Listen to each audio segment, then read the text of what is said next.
কথা বলা হলো মোতাহার ভাই, আজকে পালাটা একটু ব্যতিক্রম, তো এই কথাগুলো বলা হয় না। পঞ্চরস আসছে রজব দেওয়ান গানে বলছে শব্দ স্পর্শ রূপ রস গন্ধ, এটাই পঞ্চরস। এটা হলো বাউল বাদ। আর সুফিবাদ আছে নূর, নীর, ফুল, ফল, মধু। আস্তে আস্তে আস্তে আস্তে নারীর কাছে থাকে নীর, পুরুষের কাছে থাকে না, নারীর কাছে থাকে হলো নীর, পুরুষের কাছে থাকে নূর। একটা নীর আর একটা লালন সাইজি বলছে মানবাত্মার বিজ্ঞানী, নূরে নীরে দুটি নিহার, কোনটারে ঠিক রাখা যায়। একদিকে দিলে নজর, আরেক দিক অন্ধকার হয়। নবী আইন করছে জগৎ জোড়া সেজদা নিষেধ, খুদা ছাড়া আমার মুর্শিদ বর্জক সামনে খাড়া, আমি সেজদার সময় থুই কোথায়। মুর্শিদকে তুমি তার আসনেই বসাইও, স্বামীর আসন দিও। স্বামী মানে হলো মালিক, ভক্ত হলো স্ত্রী, আশ্রিতা সেবিকা দাসী নারী। আমার কোনো আশ্রয় নাই, জায়গা নাই, আমার দাঁড়াইবার আর জায়গা নাই যদি আমার আমির পাগলা আমার জায়গা না দেয়। জয় গুরু, জয় গুরু। আমার কালাসান যদি আমার প্রতি সদয় না হয়, আমার শাহজাহান শাহ যদি সদয় না হয়, এই জন্য যার যার পীর তার তার কাছে অনেক বড়। হ্যাঁ, আশ্রয়দাতা, আশ্রয় দেয় যিনি তিনি হলো মালিক, আর আশ্রয় নেয় যিনি তিনি হলো আশ্রিতা। আশ্রিতা স্ত্রী মানে হলো আশ্রিতা, আর স্বামী মানে হলো মালিক। আমি দুইটা মত দিয়ে তোমাকে বুঝাইলাম, একটা বাউলবাদ, একটা সুফিবাদ। আমার কথাটা একটু ব্যতিক্রম হইতে পারে। হ্যাঁ, রসুল পাক আমার নূর পাক, নূর নীর। একটা হলো নূর, নূরে নীরে দুটি নিহার, কোনটারে ঠিক রাখবো। এদিকে মায়েরে বাঁচাইলে বাবাই থাকে না, বাবারে বাঁচাইলে মা। অনেকে কয় পীর ধরুম কেন, পীর ধরার প্রয়োজন নাই, মা বাবাই তো পীর। কয় মা বাবার চাই তার বড় পীর কে আছে। এই কথা যারা কয় আমি খেয়াল করে দেখছি, হ্যাঁ গো বাড়িতেও যায় দেখছি, ওরা মায় বাপেরে বাদ দেয় না। 100% সত্য কথা।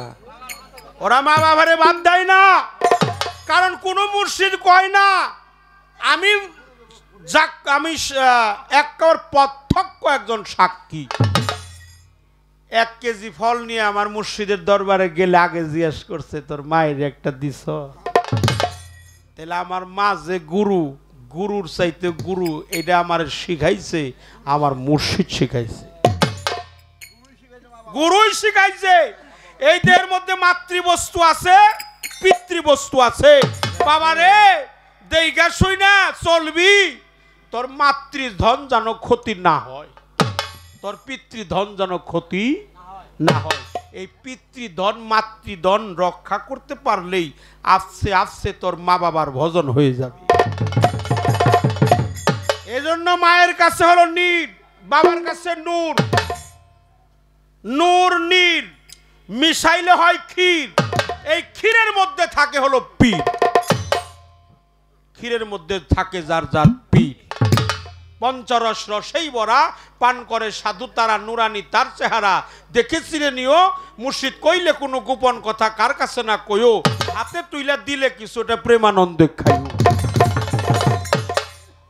সাধকের উল্টা কথা, যা শুনলে তোর ঘুরে মাথা, না শুনলেই তোর জনম বৃথা, সেই দন তোমার প্রিয়, পাকের চেয়ে না পাক বড়, এটা গুরুর কাছে ভেদ জানিয়া নিও।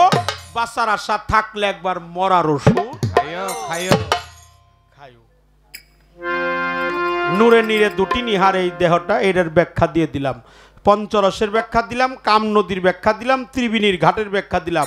আর একটা কথা কয়ে যাই, তুমি যদি 4 আনা হারাইছ, 16 আনা আবার ফেরত পাইবে যদি তোমার গুরু কামেল হয়।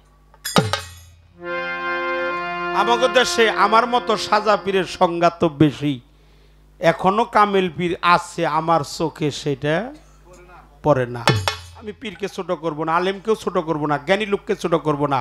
হ্যাঁ, তুমি জীবনে যা হারাইছ 4 আনা পাইবার 16 আনা কেমনে কথাটা কয়ে যাই লালন সাইজি বলছে মহারস মুদিত কমলে প্রেম সিঙ্গারে নাউগা তোলে আত্মসামাল সেই রন কালে কয় ফকির লালন সুতে গাগা ঢেলান যেও না রাগে বেয়ে যাও উজাড় শুদ্ধ প্রেম রসে ডুবে থাকরে আমার মহা মানে বিশাল রস মানে তরল পদার্থ হ্যাঁ মুদিত মানে মুইজা রইছে কুমল মানে হলো নরম আর কমল মানে হলো ফুল এই ফুটা ফুলের মধু সকলেই খায় আর যে ফুল ফুটেই নাই সেই ফুলের মধু যে খাইতে পারছে তার চাইরা না হারাইলে 16 আনা ভরাট হয়ে যায়